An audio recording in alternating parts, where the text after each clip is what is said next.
पहले मैं आपका स्वागत करना चाहता हूं। आप यहां आए, हमारी बात सुनने आए, दिल से आपका धन्यवाद करना चाहता हूं। 1857 की जो क्रांति थी उसमें राणा बेनी माधव जी का जो रोल था और बीरा पासी जी का जो रोल था उसको आज हम याद करते हैं।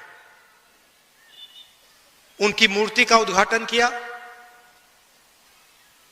और अभी मैं कह रहा था जिन्होंने मूर्ति बनाई कहां है? लखनऊ से आए हैं। मैंने कहा कि बहुत सुंदर मूर्ति आपने बनाई है, तो आपका भी हम रायबरेली आपका धन्यवाद करता है।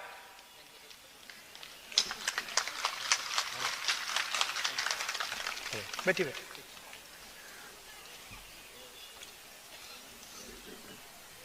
तो ये जो क्रांतिकारी काम किए थे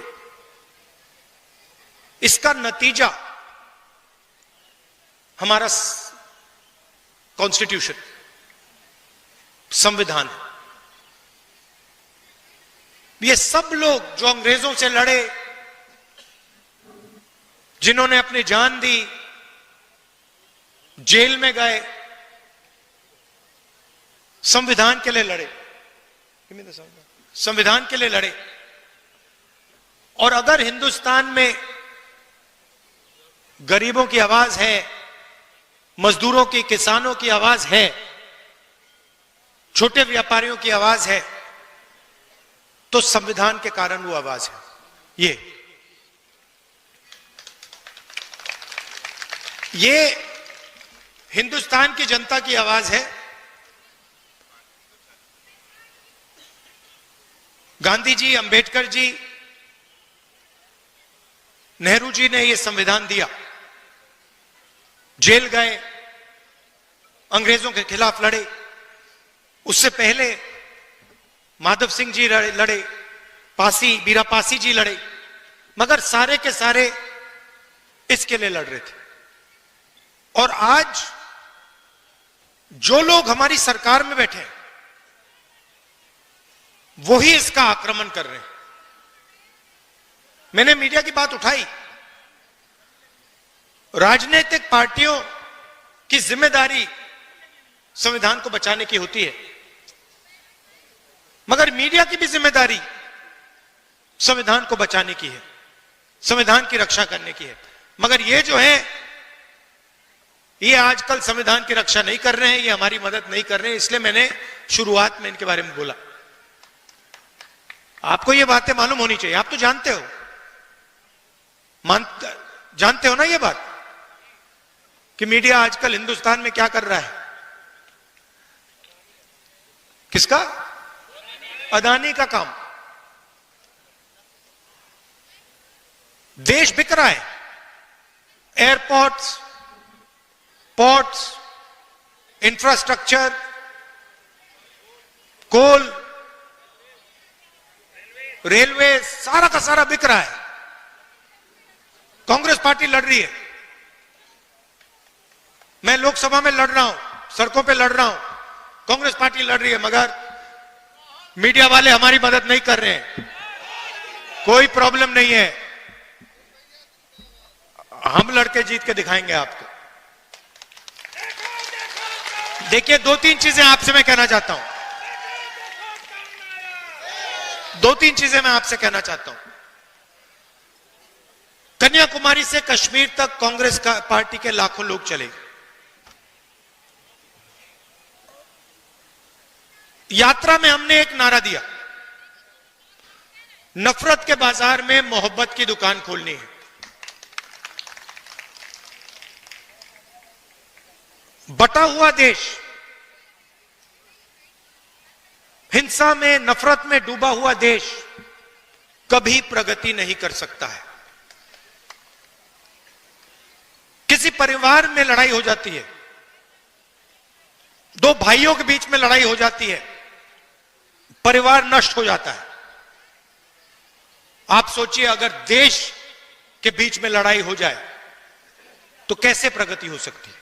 इसीलिए हमने भारत छोड़ो यात्रा की, कन्याकुमारी से कश्मीर, समुद्र से लेकर पहाड़ों तक 4000 किलोमीटर हम चले और देश में हमने, कांग्रेस पार्टी ने, हम सब ने मिलकर मैसेज दिया कि यह देश भाईचारे का देश है, मोहब्बत का देश है, नफरत का देश कभी नहीं हो सकता। तो पहली बात आपको मैं ये कहना चाहता हूं, ये बीजेपी के लोग और खास तौर से जो हमारे यहां युवा हैं, मैंने देखा एनसीसी के यहां लड़के और लड़कियां हैं, जब भी कोई हिंदुस्तान को बांटने का काम करता है, एक धर्म को दूसरे धर्म से लड़ाता है,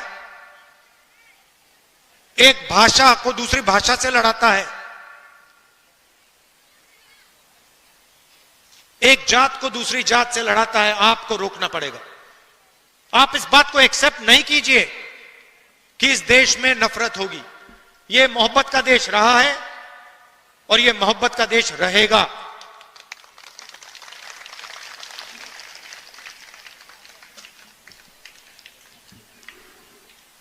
दूसरी बात, देश के सामने दो सबसे बड़े मुद्दे हैं। सबसे बड़ा मुद्दा बेरोजगारी। आज मैं युवाओं से बात कर रहा था, मैंने उनसे बोला, ऐसे टेंट में बात हो रही थी, मैंने उनसे पूछा, देखो, मैंने उनसे पूछा, देखिए आप लोग सब पढ़ाई कर रहे हो, आप डिग्री ले रहे हो, ठीक है, आपको डिग्री मिल गई, हाथ उठा के मुझे दिखाओ,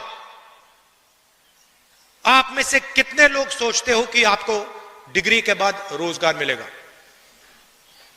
100 बच्चे थे। आपको मालूम है कितने युवाओं ने हाथ उठाया? एक ने। 100 में से एक लड़के ने हाथ उठाया, बाकी ने हाथ नहीं उठाया। 100 में से सिर्फ एक युवा सोचता है कि उसको रोजगार मिलेगा। और जब मैंने उससे पूछा तो उसने कहा, मैं कहीं ना कहीं रोजगार ढूंढ के निकालूंगा। मगर 99% युवाओं ने बात एक्सेप्ट की कि आज के उत्तर प्रदेश में, आज के हिंदुस्तान में उनको रोजगार नहीं मिलेगा। दूसरा मुद्दा महंगाई। 2 हिंदुस्तान बन रहे हैं, एक अरबपतियों का, 20-25 लोग हैं, अदानी, अंबानी, लाखों करोड़ रुपए, जो भी उनको चाहिए उनको मिल जाता है। कोरोना के समय 1 लाख करोड़ रुपए का बैंक लोन माफ हुआ उनका, 16 लाख करोड़ रुपए उनके बैंक लोन माफ हुए हैं। और दूसरा हिंदुस्तान, आपका हिंदुस्तान, हमारा हिंदुस्तान, मेहनत का हिंदुस्तान, मजदूरों का, किसानों का, बेरोजगार युवाओं का हिंदुस्तान। हमें ये 2 हिंदुस्तान नहीं चाहिए, एक हिंदुस्तान होना चाहिए।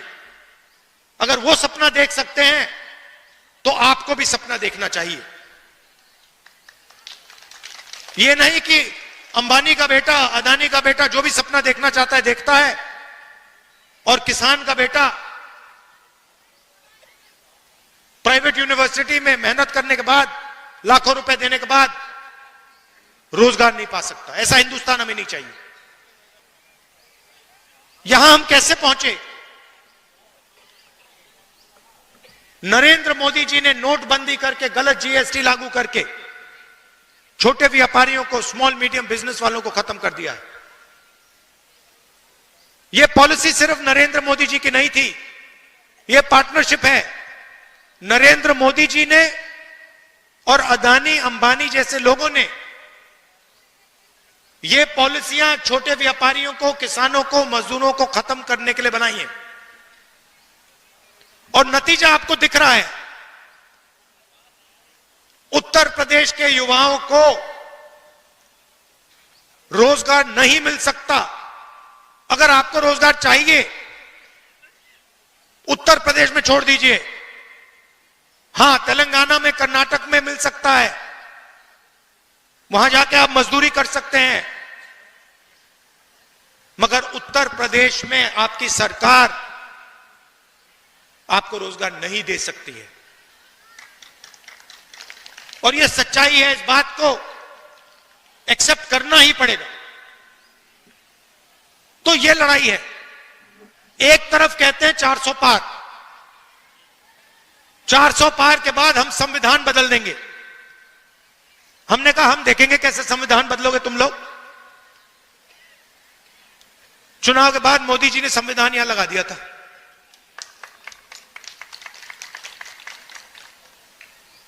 और महाराष्ट्र में चुनाव हुआ। आप परिवार के लोगों को तो बताना चाहता हूं आपको, तकरीबन लोकसभा और विधानसभा के बीच में तकरीबन 70 लाख नए वोटर आ गए। 70 लाख नए वोटर जिन्होंने लोकसभा में वोट नहीं दिया। हिमाचल प्रदेश की आबादी, नए वोटर आ गए लोकसभा में, विधानसभा में, जादू से आए। हमने इलेक्शन कमीशन से पूछा, भैया ये समझाओ, ये 70 लाख लोग कहां से आए और हमें वोटर लिस्ट दो। इलेक्शन कमीशन ने आज तक जवाब नहीं दिया। मैंने पार्लियामेंट में बोला,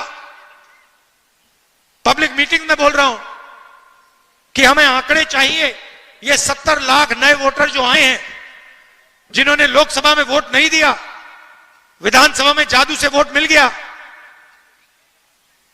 हम चेक करना चाहते हैं ये लोग कौन है, हमें वोटर लिस्ट दीजिए। वोटर लिस्ट नहीं देनी। तो बात आप समझ गए हो हिंदुस्तान में आजकल हो क्या रहा है। ये राजनीति चल रही है, मगर हम किसी से डरते नहीं है। कांग्रेस पार्टी विचारधारा की पार्टी है और हमारे सब जो कार्यकर्ता हैं, आप लोग बब्बर शेर, आपके खून के अंदर हमारी विचारधारा है। आपके खून के अंदर हमारी विचारधारा है और आप इस विचारधारा को लेकर कांग्रेस पार्टी के लिए, संविधान के लिए और देश के लिए लड़ते हो, रोज लड़ते हो। इसके लिए मैं आपको दिल से धन्यवाद करना चाहता हूं। आपने लोकसभा के चुनाव में मेरा पूरा समर्थन किया, उसके लिए मैं आपको, रायबरेली की जनता को और आप सबको दिल से धन्यवाद करना चाहता हूं। और जो भी आपके मुद्दे हैं, जहां भी मेरी जरूरत हो, चाहे रायबरेली में, लोकसभा में, बाकी प्रदेशों में, मैं हाजिर हूं।